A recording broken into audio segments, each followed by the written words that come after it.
Hello കൂട്ടുകാരെ, 2025 ഏറ്റവും latest ആയിട്ട് ഇപ്പോൾ പുറത്തിറങ്ങിയിട്ടുള്ള ഒരു കിഡിലൻ ഇന്തോനേഷ്യൻ മൂവിയാണ് ഞാനിന്ന് എക്സ്പ്ലെയിൻ ചെയ്യാനായിട്ട് പോകുന്നത്. വെറൈറ്റിയാണ് മക്കളെ. ദ ബട്ടർഫ്ലൈ ഹൗസ് എന്നാണ് സിനിമയുടെ പേര്. കഥ തുടങ്ങുന്നതിന് മുമ്പായിട്ട് ഒരു ചെറിയ അഭ്യർത്ഥന, ലൈക്ക് ചെയ്യാനും ആദ്യമായിട്ടാണ് കൂട്ടുകാർ ഈ ഒരു ചാനൽ കാണുന്നതിൽ സബ്സ്ക്രൈബ് ചെയ്യാനും മറക്കരുത്. അപ്പോൾ ഒട്ടും വൈകാതെ നമുക്ക് നേരെ കഥയിലോട്ട് കടക്കാം. സിനിമയുടെ തുടക്കത്തിൽ തന്നെ കല്യാണം നടക്കാനായിട്ട് പോകുന്ന ഒരു വീടാണ് കാണിക്കുന്നത്. കല്യാണ പെണ്ണിന്റെ മുടി ചീക്കി കൊടുക്കുകയാണ് അവളുടെ അമ്മ. നീ ഒരുപാട് കാലം സന്തോഷവതിയായിട്ട് ജീവിക്കും എന്നൊക്കെ ഈ ഒരു അമ്മ പറയുന്നുണ്ട്. അടുത്ത ദിവസം കല്യാണത്തിന്റെ ചടങ്ങുകളൊക്കെ തുടങ്ങി. പക്ഷേ എന്തോ കാരണത്താൽ ആ ഒരു കല്യാണം മുടങ്ങി പോവുകയാണ്.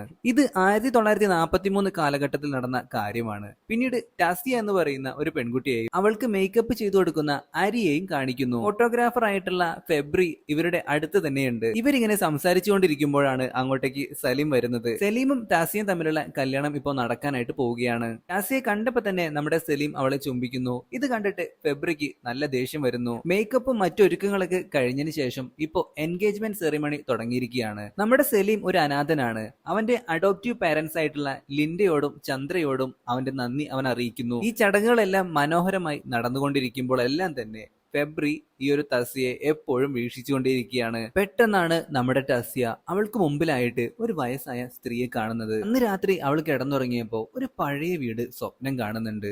അവിടെയാണെന്നുണ്ടെങ്കിൽ ഒരു മൃതദേഹം കിടത്തിയിരിക്കുന്നു. അതിന്റെ വായിൽ നിന്ന് ഇപ്പോ എന്തോ ഒരു പഴുതാര പോലെയുള്ള സാധനം വരുന്നു. അത് പഴുതാരയായിരുന്നില്ല, ഒരു ബട്ടർഫ്ലൈ ആയിരുന്നു. എന്നിട്ട് അത് പറന്നു പോവുകയും ചെയ്യുന്നു. താൻ ഈ കണ്ട കാര്യങ്ങളെല്ലാം തന്നെ തസ്യ അടുത്ത ദിവസം നമ്മുടെ സലീമിന്റെ അടുത്ത് പറഞ്ഞു. നിനക്ക് തോന്നിയതായിരിക്കും പൊന്നെ എന്ന് പറഞ്ഞിട്ട് അവളെ സമാധാനിപ്പിക്കുകയാണ് സലീം. പെട്ടെന്നാണ് സലീമിന്റെ മൂക്കിൽ നിന്ന് ചോര വരുന്നത്. അങ്ങനെ തസ്യയോട് പറഞ്ഞതിന് ശേഷം നമ്മുടെ സലീം നേരെ റെസ്റ്റ് റൂമിലേക്ക് പോയിട്ട് അവന്റെ മൂക്കിലുള്ള ആ ഒരു ചോരയും കാര്യങ്ങളൊക്കെ ടിഷ്യൂ വെച്ച് തുടച്ചുകൊണ്ടിരിക്കുമ്പോഴാണ് അവനൊരു ഫോൺ കോൾ വരുന്നത്. അത് കോ ചുങ് ചുങ് എന്ന് പറയുന്ന ഒരാളായിരുന്നു. പുള്ളിക്കാരൻ പറയുന്നത് മറ്റൊന്നുമല്ല, നമ്മുടെ സലീമിന്റെ ആന്റി ആയിട്ടുള്ള സി ഫാങ് ഫാങ് മരിച്ചു പോയിരിക്കുന്നു. അങ്ങനെ അയാൾ അതും പറഞ്ഞ് ഫോൺ കട്ട് ചെയ്തു. പെട്ടെന്നാണ് മറ്റൊരു ഫോൺ കോൾ വരുന്നത്. അത് മരിച്ചുപോയ ഈ ഒരു ആന്റിയുടെ ഫോൺ നമ്പർ ആയിരുന്നു. സലീം ഒന്ന് പകച്ചുപോയി. അവൻ ലൗഡ് സ്പീക്കർ ഓൺ ആക്കിയിട്ട് ആ ഒരു തിണ്ട് തന്നെ ആ ഒരു ഫോൺ വെച്ചു. എന്നിട്ട് ഈ മരിച്ചുപോയ ആന്റി ഇങ്ങനെ പറയാണ്, അൾത്താരയില് ദീപം വെക്കാനായിട്ട് നീ വീട്ടിലേക്ക് വരണമെന്ന്. പെട്ടെന്ന് ആ ഒരു ഫോൺ കോള് കട്ടാവുകയും ചെയ്തു. തന്റെ മൂക്കിലുള്ള ചോരെല്ലാം തുടച്ചു കളഞ്ഞിട്ട് വീണ്ടും ടസ്സിയുടെ അടുത്തേക്ക് നമ്മുടെ സലീം വന്നു. എന്നിട്ട് ആന്റി മരിച്ച കാര്യവും നമ്മുടെ പ്രീ വെഡിങ് ഫോട്ടോഷൂട്ടും കാര്യങ്ങളൊക്കെ ഒന്ന് മാറ്റി വെക്കേണ്ടതായിട്ടും വരും എന്നൊക്കെ നമ്മുടെ ടസ്സിയുടെ അടുത്ത് പറയുകയാണ്. ഇക്കാര്യം ഫെബ്രിയുടെ അടുത്തും അരിന്റെ അടുത്തും നമ്മുടെ സലീം ഓൾറെഡി വിളിച്ചു പറഞ്ഞു. പുറം രാജ്യത്തേക്കൊക്കെ പോയിട്ട് പ്രീ വെഡിങ് ഫോട്ടോഷൂട്ട് നടത്തണമെന്ന് ടസ്സിക്ക് ഭയങ്കര ആഗ്രഹമായിരുന്നു. ഈ ഒരു അവസരം മുതലെടുത്തുകൊണ്ട് ഈ ഫെബ്രി എന്ന് പറയുന്നവരാണെന്നുണ്ടെങ്കിൽ ഇപ്പൊ ടസ്സിയെ സമാധാനിപ്പിക്കുകയാണ്. നമ്മുടെ സലീമിന് ആകെയുള്ള ഒരു റിലേറ്റീവ് ആണ് ഈ ഒരു ആന്റി. പുള്ളിക്കാരിയാണ് ഇപ്പൊ മരിച്ചിരിക്കുന്നത്. അപ്പൊ ആ ഒരു പഴയ വീട്ടിൽ ഇപ്പൊ അവൻ ഒറ്റയ്ക്കാണ്. അവൻ ആ അൾത്താരയിൽ ദീപം കത്തിച്ചുകൊണ്ടിരിക്കുകയാണ്. ഈ ഒരു പഴയ വീട്ടിൽ വെച്ച് തന്നെ ഇവരുടെ പ്രീ വെഡിങ് ഫോട്ടോഷൂട്ട് നടത്താനായിട്ടാണ് ഇപ്പൊ സലീം ഫെബ്രിന്റെ അടുത്തും അതുപോലെ തന്നെ അരിന്റെ അടുത്തും പറഞ്ഞിരിക്കുന്നത്. അങ്ങനെ രാത്രിയായി. ടസ്സി ഇപ്പോ ആ ഒരു വീട്ടിനുള്ളിലേക്ക് വരികയാണ്. അവിടുത്തെ ഡോർ തുറന്നപ്പോ അവിടെ ഒരു ശവപ്പെട്ടി കിടക്കുകയാണ്. ആ ഒരു ശവപ്പെട്ടിക്കുള്ളിലായിട്ട് നമ്മുടെ സലീം ഉണ്ടായിരുന്നു. അത് കണ്ടതും അവള് നിലവിളിക്കാനായിട്ട് തുടങ്ങി. പെട്ടെന്ന് തന്നെ അവള് ഞെട്ടി ഉണർന്നു. അവള് കണ്ട ഒരു സ്വപ്നം മാത്രമായിരുന്നു അത്. ടസ്സി അപ്പൊ തന്നെ ഫോൺ ചെക്ക് ചെയ്ത് നോക്കിയപ്പോ നമ്മുടെ സലീം അവൾക്ക് കുറച്ച് മെസ്സേജും അതുപോലെ തന്നെ അവനിപ്പോഴുള്ള ലൊക്കേഷനും കാര്യങ്ങളൊക്കെ അയച്ചിട്ടുണ്ടായിരുന്നു. പോരാത്തതിന് അവിടെ ഇപ്പോൾ നെറ്റ്വർക്ക് ഇഷ്യൂസും ഒക്കെ ഉണ്ട്, വിളിച്ചാൽ കിട്ടില്ല എന്നും അവൻ മെസ്സേജ് ആയിട്ട് രേഖപ്പെടുത്തിയിട്ടുണ്ടായിരുന്നു. സലീമിനെ അവിടെ ഒറ്റയ്ക്ക് വിട്ടത് ശരിയായില്ല എന്നും പറഞ്ഞുകൊണ്ട് നമ്മുടെ ടസ്സിയും ഇപ്പൊ ടാക്സി പിടിച്ചിട്ട് ആ ഒരു വീട്ടിലേക്ക് എത്തിയിരിക്കുകയാണ്. ടസ്സി ആ ഒരു വീട് കണ്ടപ്പോൾ ഞെട്ടി തരിച്ചുപോയി. കാരണം അവള് സ്വപ്നത്തിൽ കണ്ട അതേ വീട്, അതേ ചുറ്റുപാട്. അങ്ങനെ ടസ്സിയ ആ ഒരു വീട്ടില് സലീമിനെ വിളിച്ചുകൊണ്ട് നടക്കുകയാണ്. സലീമിനെ അവിടെ എവിടെയും കണ്ടെത്താനായിട്ട് അവൾക്ക് കഴിഞ്ഞില്ല. അൾത്താരയില് മരിച്ചുപോയ ആളുകളുടെ ഫോട്ടോസും അതുപോലെ തന്നെ ആ ഒരു ദീപങ്ങൾക്കിടയിൽ ഒരു ബട്ടർഫ്ലൈ പറന്നു പോകുന്നതായിട്ട് അവൾക്ക് കാണുവാനായിട്ട് സാധിച്ചു. ഒരു പഴയ പേടിപ്പെടുത്തുന്ന വീടായിരുന്നു അത്. പോരാത്തതിന് മച്ചിന്റെ മുകളിലേക്ക് നോക്കിയപ്പോ അവിടെ മൊത്തം ലീക്കേജ് ഒക്കെ ഉണ്ടായിരുന്നു. അവൾ അങ്ങനെ സലീമിനെ വീണ്ടും വിളിച്ച് നടക്കാനായിട്ട് ആരംഭിച്ചു. വീടിനോട് ചേർന്നുള്ള ഒരു ഔട്ട് ഹൗസിലാണ് സലീം ഉണ്ടായിരുന്നത്. സലീമിനെ കണ്ടതോട് കൂടിയിട്ടാണ് നമ്മുടെ ടസ്സിയുടെ ശ്വാസം നേരെ വീണത്. ഉടൻ തന്നെ അകത്തേക്ക് പോയിട്ട് ടസ്യ സലീമിന്റെ അടുത്ത് കാര്യങ്ങളെല്ലാം പറഞ്ഞു. ഞാൻ സ്വപ്നത്തിൽ കണ്ട അതേ വീടാണിത്, നമുക്കിവിടെ നിൽക്കാൻ പറ്റില്ല, നമുക്ക് ഇവിടെ നിന്ന് പോവാം എന്നാണ് സലീമിന്റെ അടുത്ത് അവൾ പറയുന്നത്. പക്ഷേ സലീം സമ്മതിച്ചില്ല. എനിക്ക് ആകെയുള്ള ഒരു റിലേറ്റീവ് ആണ്, അവരുടെ ആ ഒരു ചടങ്ങുകളൊക്കെ കഴിഞ്ഞിട്ട് എനിക്ക് ഇവിടുന്ന് വരാനായിട്ട് പറ്റുള്ളൂ എന്നാണ് നമ്മുടെ സലീം പറയുന്നത്. ചിലപ്പോൾ നമ്മൾ കല്യാണം കഴിക്കുന്നതിന് മുമ്പായിട്ട് തന്നെ ഇവരുടെ ഒരു പെർമിഷൻ അല്ലെങ്കിൽ അനുഗ്രഹം കിട്ടാൻ വേണ്ടിയിട്ടായിരിക്കും നീ ആ ഒരു സ്വപ്നമൊക്കെ കണ്ടിട്ടുണ്ടായിരിക്കുക എന്നും കൂടി സലീം കൂട്ടിച്ചേർത്തു. അങ്ങനെ അടുത്ത ദിവസം സലീമും ടാസിയും അൾത്താരയിൽ പ്രാർത്ഥിച്ചുകൊണ്ടിരിക്കുമ്പോൾ അവരുടെ പുറകിലായിട്ട് ഒരു പ്രേതം വന്ന് നിൽക്കുന്നുണ്ട്. നമ്മുടെ ടാസിക്ക് അത് നല്ല രീതിയിൽ ഫീൽ ചെയ്യുന്നുണ്ടായിരുന്നു. അവൾ തിരിഞ്ഞു നോക്കുമ്പോൾ ആ ഒരു പ്രേതം അവിടെ നിന്ന് പതിയെ പുറകോട്ട് മാറുന്നു. അപ്പോഴേക്കും ഫോട്ടോഷൂട്ട് നടത്താനായിട്ടുള്ള മേക്കപ്പ് ആർട്ടിസ്റ്റ് ആയിട്ടുള്ള അരിനും അതുപോലെ തന്നെ ഫെബ്രിയും വേറൊരു സഹായിയായിട്ടുള്ള ഹർജ എന്ന് പറയുന്ന ഒരുത്തനും കൂടി ഈ ഒരു വീട്ടിലേക്ക് എത്തിയിട്ടുണ്ട്. അതേ സമയം തന്നെയാണ് കോ ചുങ് ചുങ് എന്ന് പറയുന്ന ആൾ അങ്ങോട്ടേക്ക് വരുന്നത്. അതായത് ഈ ഒരു മരണ വാർത്ത നമ്മുടെ സെലീമിന് അയച്ച അതേ പുള്ളിക്കാരൻ. മരിച്ചുപോയ സെലീമിന്റെ ആന്റിയുടെ കുറച്ച് സാധനങ്ങൾ ഏൽപ്പിക്കാനായിട്ട് പുള്ളിക്കാരൻ വന്നത്. എന്താവശ്യമുണ്ടെങ്കിലും എന്നെ വിളിക്കാനും മടിക്കരുത് എന്നും പറഞ്ഞിട്ടാണ് അയാൾ അവിടെ നിന്ന് പോകുന്നത്. ഇതേ സമയം ഫെബ്രിയും ഹർജയാണെന്നുണ്ടെങ്കിൽ അവര് വീട് മൊത്തം നടന്നു കാണുകയാണ്. ചിലതൊക്കെ ഫോട്ടോയും എടുക്കുന്നുണ്ട്. ഇതേ സമയം മച്ചിന്റെ മുകളിലായിട്ട് ചോര തളം കെട്ടി കിടക്കുന്നത് നമ്മുടെ സെലീമിന് കാണാനായിട്ട് സാധിക്കുന്നു. അവന്റെ കയ്യിലേക്ക് എന്തോ ഒന്ന് ഇറ്റുന്നു നോക്കിയപ്പോ അവന്റെ കയ്യിൽ മൊത്തം ചോര. ഇവന്റെ കൂടെ ഉണ്ടായിരുന്ന ഫെബ്രിയും ഹർജയും എന്താ നിങ്ങൾ ഈ നോക്കി നിൽക്കുന്നതെന്നൊക്കെ ചോദിക്കുന്നുണ്ട്. ഒന്നുമില്ല എന്നാണ് അവൻ പറയുന്നത്. അതെല്ലാം അവന്റെ തോന്നലായിരുന്നു. മറുവശത്ത് ഫോട്ടോഷൂട്ടിനായിട്ട് അരിൻ നമ്മുടെ ടെസ്സിയെ ഒരുക്കിക്കൊണ്ടിരിക്കുന്നു. ഈ വീട് ചുറ്റിക്കാണുന്നതിനിടയിൽ അരിൻ എന്ന് പറയുന്ന ആ ഒരു മേക്കപ്പ് ആർട്ടിസ്റ്റ് ഒരു ആൽബം കാണാനിട വരികയും അതിൽ ഒരു സുന്ദരി പെൺകുട്ടിയെ കാണുകയും ചെയ്യുന്നു. ആ ഒരു പെൺകുട്ടിയുടെ കോസ്റ്റ്യൂം അടിപൊളിയാണ്, അത് വെച്ച് നമുക്ക് നാളെ ഫോട്ടോഷൂട്ട് നടത്താമെന്നാണ് അരിൻ പറയുന്നത്. സലീം ഈ ഒരു പെൺകുട്ടിയെ കുറിച്ച് കൂടുതൽ കാര്യങ്ങൾ പറയുവാൻ ആരംഭിച്ചു. ഇവളുടെ പേര് മീഹ എന്നാണെന്നും നല്ലവണ്ണം പാട്ട് പാടുമായിരുന്നു. അവരുടെ കാസറ്റ് ഒക്കെ ഇവിടെ ഇരിപ്പുണ്ടെന്നും പറഞ്ഞിട്ട് സലീം അതൊക്കെ പ്ലേ ചെയ്ത് കേൾപ്പിക്കുകയാണ്. ആ ഒരു പാട്ട് കേട്ടതും നമ്മുടെ ടസി ആകെ ഞെട്ടിത്തരിച്ചുപോയി. കാരണം അവള് സ്വപ്നത്തിൽ കണ്ടിരുന്ന അതേ പാട്ട്. ബാക്കിയുള്ള എല്ലാവരും ഈ ഒരു പാട്ടില് മതിമറന്നിരിക്കുകയാണ്. പക്ഷെ നമ്മുടെ ടസ്സിക്കാണെന്നുണ്ടെങ്കിൽ എന്തോ പന്തികേട് തോന്നി തുടങ്ങുന്നുണ്ട്. അങ്ങനെ കുറച്ചു നേരം കഴിഞ്ഞ് അടുക്കളയിൽ പാത്രം കഴുകിക്കൊണ്ടിരിക്കുന്ന നമ്മുടെ ടസ്സിയുടെ അടുത്തേക്ക് ഫെബ്രി വരികയാണ്. വളരെ കാലം മുമ്പേ തന്നെ നമ്മുടെ ഫെബ്രിക്ക് ടസ്സിയെ ഇഷ്ടമായിരുന്നു. പക്ഷെ നമ്മുടെ ടസ്സിക്ക് യാതൊരുവിധ താല്പര്യവും ഉണ്ടായിരുന്നില്ല. കാരണം ഇവന്റെ സ്വഭാവം ഏത് സമയം മാറി മറിയാവുന്നതാണ്. ഫെബ്രി വീണ്ടും ചോദിക്കുകയാണ്, നീ സലീമിനെ കണ്ടുമുട്ടിയില്ലായിരുന്നെങ്കിൽ എന്നെ സ്നേഹിക്കുമായിരുന്നോ? ഇല്ലെന്നാണ് നമ്മുടെ ടസ്സിയുടെ മറുപടി. അപ്പോഴാണ് ഫെബ്രി പുറത്തൊരു കാഴ്ച കാണുന്നത്. അതായത് ഇവരുടെ ഈ വീട്ടില് ആരൊക്കെ മരിക്കുന്നോ അവരടക്കം ചെയ്യുന്ന ഒരു സെമിത്തേരി തൊട്ടടുത്ത് തന്നെ ഉണ്ടായിരുന്നു. അത് ഫെബ്രി ചൂണ്ടിക്കാണിച്ചു കൊടുക്കുന്നു. സലീമിന്റെ ഈ ഒരു കുടുംബത്തില് എന്തൊക്കെയോ ദുരൂഹതയില്ലേ എന്നൊക്കെ ടസ്സിയുടെ അടുത്ത് അവൻ ചോദിക്കുകയാണ്. എനിക്ക് നിന്റെ ഒന്നും കേൾക്കണ്ട എന്ന് പറഞ്ഞുകൊണ്ട് ടസ്സി അവിടെ നിന്നും പോകുന്നു. പക്ഷെ നമ്മുടെ ഫെബ്രി ആണെന്നുണ്ടെങ്കിൽ അങ്ങോട്ടേക്ക് തന്നെ നോക്കി നിൽക്കുകയാണ്. അങ്ങനെ കുറച്ചു നേരം കഴിഞ്ഞിട്ട് നമ്മുടെ ടസ്സിയ ഇപ്പൊ ഒരുങ്ങിക്കൊണ്ടിരിക്കുമ്പോഴാണ് പെട്ടെന്ന് കറന്റ് പോകുന്നത്. അവൾ ആകെ പേടിച്ചു പോയി. എങ്ങനെയൊക്കെയോ ടേബിളിൽ ഉണ്ടായിരുന്ന ആ ഒരു ഫോൺ എടുത്തിട്ട് അവൾ ഫ്ലാഷ് ഓൺ ആക്കി. സലീമിനെ അന്വേഷിച്ചിട്ട് ഇവളിപ്പോ ആ ഒരു വീടിന്റെ ഹാളിലൂടെയൊക്കെ നടക്കാനായിട്ട് തുടങ്ങി. പക്ഷെ അവിടെ ആരെയും കാണാനില്ല. പകരം ഒരു പ്രേതം അവളുടെ പിന്നാലെ വരികയാണ്. ടസി ആകെ പേടിച്ച് വിറച്ച് ഓടാനായിട്ട് തുടങ്ങി. അങ്ങനെ ഓടി ഓടി ലാസ്റ്റ് നമ്മുടെ സലീമിന്റെ അടുത്തേക്ക് അവൾ എത്തുന്നുണ്ട്. സലീമിനെ അവൾ കെട്ടിപ്പിടിച്ച് കരയാനായിട്ട് ആരംഭിച്ചു. അൽത്താരയില് എപ്പോഴും ദീപം കത്തിച്ചിരിക്കണം, അല്ലെന്നുണ്ടെങ്കിൽ എന്തെങ്കിലും ദുശകനൊക്കെ ഉണ്ടായിരിക്കും, അതിന്റെ ഭാഗമായിട്ടായിരിക്കും നിനക്കിപ്പോ ഇങ്ങനെയുള്ള കാര്യങ്ങളൊക്കെ നടന്നിട്ടുള്ളത് എന്നാണ് സലീം പറയുന്നത്. എന്നിട്ട് അവളെ സമാധാനിപ്പിക്കുന്നു. അൽത്താരയിലെ ആ ഒരു റിച്വലും കാര്യങ്ങളൊക്കെ നടത്തേണ്ടത് ഇനി സലീമാണ്, സലീമിന്റെ മരണം വരെ. ഇന്നലെ നടന്ന കാര്യങ്ങളെല്ലാം തന്നെ അരിന്റെ അടുത്ത് ടസിയ പറഞ്ഞു. ഈ ഒരു ഫോട്ടോഷൂട്ടും മറ്റൊക്കെ തുടങ്ങുന്നതിന് മുമ്പായിട്ട് തന്നെ മരിച്ചുപോയ മീഹോവിന്റെ ആ ഒരു ഗ്രേവിലേക്ക്, അതായത് കുഴിമാടത്തിൽ അവിടെ പോയിട്ട് പ്രാർത്ഥിക്കാമെന്ന് ഇപ്പൊ സലീം പറയുന്നുണ്ട്. അപ്പോഴാണ് അവിടുത്തെ ഒരു കബോർഡിൽ നിന്ന് നമ്മുടെ അരിന് ഒരു ബട്ടർഫ്ലൈ ഷേപ്പുള്ള ഹെയർ പിൻ കിട്ടുന്നത്. അങ്ങനെ മീഹായെ അടക്കം ചെയ്ത ആ ഒരു സ്ഥലത്തേക്ക് പോയിട്ട് നമ്മുടെ സലീമും അതുപോലെ തന്നെ ടസിയും ഒരുപോലെ ആ ഒരു റിച്വലൊക്കെ നടത്തുകയാണ്. ശേഷം ആ ഒരു ബട്ടർഫ്ലൈ ഹെയർ പിന്ന് ഇപ്പൊ ടസിക്ക് നൽകുന്നുണ്ട് അരി. ആ ഒരു ഹെയർ പിന്ന് വെച്ചതോട് കൂടിയിട്ട് ടസിയെ കാണാൻ നല്ല ഭംഗിയുണ്ടെന്ന് അരി പറയുന്നു. പക്ഷെ അതോടുകൂടി കാര്യങ്ങൾ കുഴഞ്ഞു പറയാനായിട്ട് ആരംഭിച്ചു. ഈ ഒരു ഫോട്ടോഷൂട്ട് തുടങ്ങിയപ്പോ തന്നെ ടസിയ ഒരുപാട് വിഷൻസ് ഒക്കെ കാണാനായിട്ട് തുടങ്ങി. ജപ്പാനീസ് സോൾജേഴ്സ് ഈ ഒരു കല്യാണം നടക്കുന്ന ദിവസം സലീമിന്റെ വീട്ടുകാരെ ഉപദ്രവിക്കുന്നതൊക്കെ അവൾക്ക് കാണാൻ കഴിയുന്നു. ഇതൊക്കെ കണ്ടപ്പോ തന്നെ നമ്മുടെ ടസിയ ബോധം കെടുകയാണ്. വീട്ടിലേക്ക് തന്നെ തിരിച്ചു പോയാലോ എന്ന് ഫെബ്രി ചോദിക്കുന്നുണ്ട്. അപ്പോഴേക്കും നമ്മുടെ സലീമിന്റെ മൂക്കിൽ നിന്ന് വീണ്ടും ചോര വരാൻ തുടങ്ങി. അവൻ റെസ്റ്റ് റൂമിലേക്ക് പോയ തക്കം നമ്മുടെ ഫെബ്രി ആണെന്നുണ്ടെങ്കിൽ അവസരം മുതലെടുക്കുകയാണ്. അതേസമയം ഇവരെടുത്തിരുന്ന എല്ലാ ഫോട്ടോഗ്രാഫ്സും ഹർജ എന്ന് പറയുന്ന ആ ഒരു ടെക്നീഷ്യൻ നോക്കിക്കൊണ്ടിരിക്കുമ്പോൾ ഇവരെടുത്ത ഫോട്ടോയിൽ പുറകിലായിട്ട് പ്രേതങ്ങളെ നമ്മുടെ ഹർജിക്ക് കാണാൻ കഴിയുന്നു. അവൻ അപ്പൊ തന്നെ അത് ഫെബ്രിക്ക് കാണിച്ചു കൊടുക്കുന്നു. പേടിച്ചേരണ്ട, ഹർജിയാണെന്നുണ്ടെങ്കിൽ ഈ ഒരു വീട്ടിൽ നിന്ന് എത്രയും പെട്ടെന്ന് പോകണമെന്നാണ് അരിന്റെ അടുത്ത് പറഞ്ഞുകൊണ്ടിരിക്കുന്നത്. ബോധം വന്ന നമ്മുടെ ടസ്യ കാണുന്നത് തന്നെ ആ ഒരു കാഴ്ചയായിരുന്നു. പിന്നീട് അവൾ പുറത്തേക്ക് വരുമ്പോൾ ഒരു സ്ത്രീയെ അവൾ കാണുന്നുണ്ട്. കല്യാണ വസ്ത്രം ധരിച്ച ഒരു പ്രേതമായിരുന്നു അത്. അവൾ ആകെ ഞെട്ടിത്തരിച്ചു പോയി. ആ ഒരു പ്രേതമാണെന്നുണ്ടെങ്കിൽ ഇപ്പൊ ഒരു പാട്ടും പാടിയിട്ട് മറ്റെങ്ങോട്ടോ പോവാണ്. നമ്മുടെ ടസ്യ അതിനെ പിന്തുടർന്നു. എന്തോ കാര്യം കാണിച്ചു കൊടുക്കാൻ എന്ന പോലെയാണ് ആ ഒരു പ്രേതം മുന്നിൽ നടക്കുന്നത്. പുറത്തുള്ള ആ ഒരു ഔട്ട് ഹൗസിലേക്കാണ് ആ പ്രേതം പോയിട്ടുണ്ടായിരുന്നത്. പിന്നാലെ തന്നെ നമ്മുടെ ടസ്യയും. ഔട്ട് ഹൗസിൽ നിന്ന് ഒരു സ്ത്രീയുടെ കരച്ചിൽ കേൾക്കുന്നുണ്ട്. പെട്ടെന്ന് തന്നെ നമ്മുടെ ടസ്യ അതിനുള്ളിലേക്ക് കടന്നു. അവിടെയും ഒരു ഫോട്ടോയും മറ്റു മെഴുകുതിരികളും ഒക്കെ ഉണ്ടായിരുന്നു. പെട്ടെന്നാണ് അവിടുത്തെ ഭിത്തിയിൽ ഒരു വിള്ളല് നമ്മുടെ ടെസ്സി കാണുന്നത്. അത് സെലീമിനെ വിളിച്ച് കാണിച്ചു. സെലീം അങ്ങനെ ആ ഒരു ഭിത്തി മൊത്തം തകർത്ത് അപ്പുറത്ത് എന്താണെന്ന് നോക്കുകയാണ്. അപ്പോഴേക്കും ബാക്കിയുള്ളവരും അങ്ങോട്ടേക്ക് എത്തിയിട്ടുണ്ടായിരുന്നു.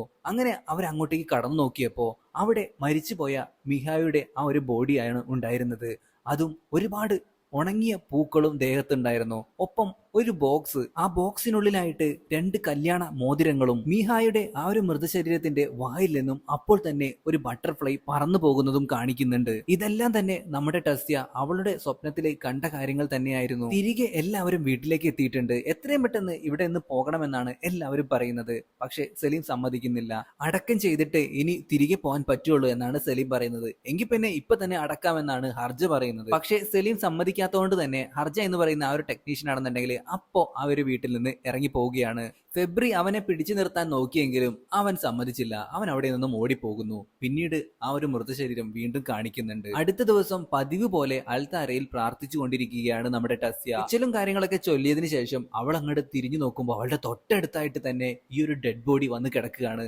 അരിനും ഇത് കണ്ടിട്ട് അങ്ങോട്ടേക്ക് വന്നു. പേടിച്ചു പോയി രണ്ടുപേരും. അങ്ങനെ ഫെബ്രിയും അതുപോലെ തന്നെ നമ്മുടെ സലീമും കൂടി ചേർന്നിട്ട് സലീമിന്റെ പൂർവികരെ അടക്കം ചെയ്ത അതേ സ്ഥലത്ത് തന്നെ ഒരു കുഴിയെടുക്കുകയാണ്. എന്നിട്ട് മീഹ എന്ന് പറയുന്ന ആ ഒരു സ്ത്രീയുടെ മൃതദേഹം അവിടെ അടക്കം ചെയ്യുന്നു. ഒപ്പം അതിൽ നിന്ന് കിട്ടിയിട്ടുണ്ടായിരുന്ന മോതിരങ്ങൾ അടങ്ങുന്ന ആ ഒരു ബോക്സും അതിൽ വെക്കാനായിട്ട് അവർ മറന്നില്ല. അങ്ങനെ അടുത്ത ദിവസം നമ്മുടെ അരിയാണെന്നുണ്ടെങ്കിൽ കുളിയൊക്കെ കഴിഞ്ഞ് പുറത്തേക്ക് ഇറങ്ങി വന്ന് നോക്കുമ്പോൾ ഔട്ട് ഹൗസിലാണ് നമ്മുടെ ടസ്യ നിൽക്കുന്നത്. ടസ്യ എന്തോ പാട്ടൊക്കെ പാടുന്നതായിട്ട് കേട്ട അരിയാണെന്നുണ്ടെങ്കിൽ അങ്ങോട്ടേക്ക് പോയി നോക്കുന്നുണ്ട്. ടസ്യയുടെ സ്വഭാവത്തിൽ എന്തൊക്കെയോ മാറ്റങ്ങൾ ഉള്ളതായിട്ട് അരിക്ക് മനസ്സിലാവുന്നു. അവൾ ഉടനെ തന്നെ കോ ചുങ്ചുങ്ങിന്റെ അടുത്തേക്ക് പോവുകയാണ്. എന്നിട്ട് വീട്ടിൽ നടന്ന കാര്യങ്ങളെല്ലാം തന്നെ കോ ചുങ്ചുങ്ങിന്റെ അടുത്ത് പറഞ്ഞു. വൈകിട്ടാവുമ്പോഴത്തേക്കും കോ ചുങ്ചുങ് വീട്ടിലേക്ക് വരാമെന്ന് അരിക്ക് വാക്കു കൊടുക്കുകയും ചെയ്തു. മറുവശത്ത് വീട്ടിലാണെന്നുണ്ടെങ്കിൽ ഫെബ്രി നേരെ ടസ്സിയുടെ അടുത്ത് ചെന്നിട്ട് അവളെ ഇഷ്ടമാണെന്നും നീ സെലിമിനെ ഉപേക്ഷിക്കണം എന്നൊക്കെ പറഞ്ഞിട്ട് ടസ്സിയെ നിർബന്ധിച്ച് കിസ് ചെയ്യാനായിട്ട് ശ്രമിക്കുകയാണ്. പക്ഷെ ടസ്യ വിസമ്മതിക്കുകയും അവനെ തള്ളി മാറ്റുകയും ചെയ്തു.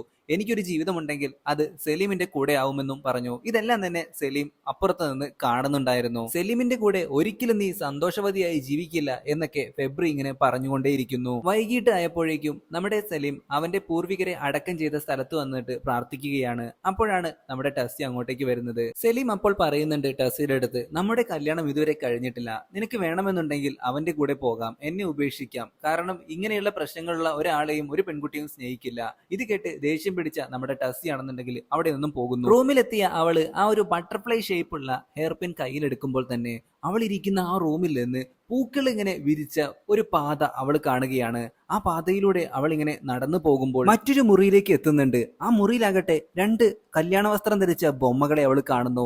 ശേഷം അവിടുത്തെ കർട്ടൻ മാറ്റി നോക്കിയപ്പോ ഇവര് രണ്ടുപേരുടെയും ഫോട്ടോ, അതായത് സലീമിന്റെയും നമ്മുടെ ടസ്സിയുടെയും ഒരു കല്യാണ ഫോട്ടോ കാണുകയാണ്. ഒരു മണിയറയും അവിടെ ഒരുക്കിയിട്ടുണ്ടായിരുന്നു. ഇതെല്ലാം കണ്ടപ്പോ നമ്മുടെ ടസ്സിയുടെ കിളി പോയിരിക്കുകയാണ്. പെട്ടെന്നാണ് തല കുത്തനെ ഒരു സ്ത്രീ, ഒരു പ്രേത സ്ത്രീ അവളുടെ നേരെ നടന്നു വരുന്നത് കാണുന്നത്. അതും മച്ചിന്റെ മുകളിലൂടെ. എന്നിട്ട് അവളുടെ കണ്ണിലേക്ക് ഒരു തുള്ളി രക്തം ഇറ്റിക്കുന്നു. അതോടുകൂടിയിട്ട് പഴയ കാലത്തേക്ക് അവൾ പോവുകയാണ്. അവിടെ നമുക്ക് മീഹായെയും അവളെ കല്യാണം കഴിക്കാനായിട്ട് പോകുന്ന വരനായ ബാനുവിനെയും കാണാം. കല്യാണ ദിവസം തന്നെ ഒരുപാട് ജപ്പാനീസ് സോൾജേഴ്സ് വന്നിട്ട് ഇവരുടെ ഫാമിലിയെ മൊത്തം ആക്രമിക്കുകയും പിന്നീട് കൊല്ലുകയും ചെയ്യുകയാണ്. ഈ ഒരു പട്ടാളക്കാരുടെ കയ്യിൽ നിന്ന് അവളെ രക്ഷിക്കാനായിട്ട് ബാനു ഔട്ട് ഹൗസിലേക്ക് കയറ്റി വാതിലടയ്ക്കുന്നു. പക്ഷേ ബാനുവിനെ അപ്പോൾ തന്നെ അവിടുത്തെ ആ ഒരു ജപ്പാനീസ് സോൾജേഴ്സ് പിടിച്ചു കൊണ്ടുപോവുകയും കൊലപ്പെടുത്തുകയും ചെയ്യുകയാണ്. അതെല്ലാം തന്നെ മീഹ ആ ഒരു ഔട്ട് ഹൗസിലൂടെ കാണുന്നുണ്ടായിരുന്നു. നമ്മുടെ ടസ്സിക്ക് ഈ ഒരു വിഷൻസ് മൊത്തം കാണാൻ കഴിയുന്നത് ആ ഒരു ഹെയർ പിൻ കയ്യിലുള്ളത് കൊണ്ടാണ്. ബാനുവിന്റെ മരണശേഷം വധുവായിട്ടുള്ള നമ്മുടെ മീഹ ആണെന്നുണ്ടെങ്കിൽ അവർക്ക് വേണ്ടി തയ്യാറാക്കിയിരുന്ന ആ ഒരു മണിയറയിൽ വെച്ച് തന്നെ ഈ ഒരു ഹെയർ പിൻ കഴുത്തിൽ കുത്തി മരിക്കുകയാണ്.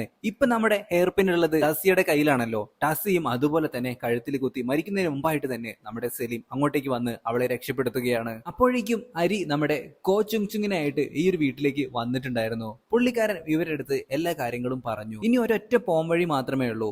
മീഹായെ ഒന്നുകില് നമ്മുടെ ബാനുവിനെ ആ ഒരു പ്രേതലോകത്ത് പോയി കണ്ടെത്തിയിട്ട് പുള്ളിക്കാരനുമായിട്ട് കല്യാണം കഴിപ്പിക്കണം. അല്ലാന്നുണ്ടെങ്കിൽ മീഹായെ ഒരു മനുഷ്യനുമായിട്ട് കല്യാണം കഴിപ്പിക്കണം. പക്ഷെ ഈ ഒരു പ്രേതലോകത്തേക്ക് പോവാന്ന് പറഞ്ഞാൽ കുറച്ച് ചടങ്ങ് പിടിച്ച പരിപാടിയാണ്. അവിടെ ഒരുപാട് പ്രേതങ്ങളും മറ്റും ഒക്കെ ഉണ്ടായിരിക്കും. വലിയ അപകടം നിറഞ്ഞ പണിയാണ്. പക്ഷെ അത് ഏറ്റെടുക്കുന്നത് നമ്മുടെ ടസ്സി തന്നെയാണ്. കാരണം മറ്റൊന്നുമല്ല, ബാനുവിനെ ആകപ്പാടി കണ്ടിട്ടുള്ളത് ടസ്സി മാത്രമാണ്. ഇതിനൊക്കെ മുമ്പായിട്ട് തന്നെ നമ്മുടെ കോച്ചുങ് ആണെന്നുണ്ടെങ്കിൽ ആ ഒരു റിച്വലും കാര്യങ്ങളൊക്കെ നടത്തിയിട്ട് ബാനുവിനെ കണ്ടെത്താനായിട്ട് നോക്കി. പക്ഷെ ബാനുവിന്റെ മൃതശരീരം ഈ ഒരു ജപ്പാനീസ് സോൾജേഴ്സ് എവിടെയാണ് അടക്കം ചെയ്തതെന്ന് അറിയില്ല. അതുകൊണ്ട് തന്നെ ബാനുവിനെ കണ്ടെത്താൻ കഴിയില്ല.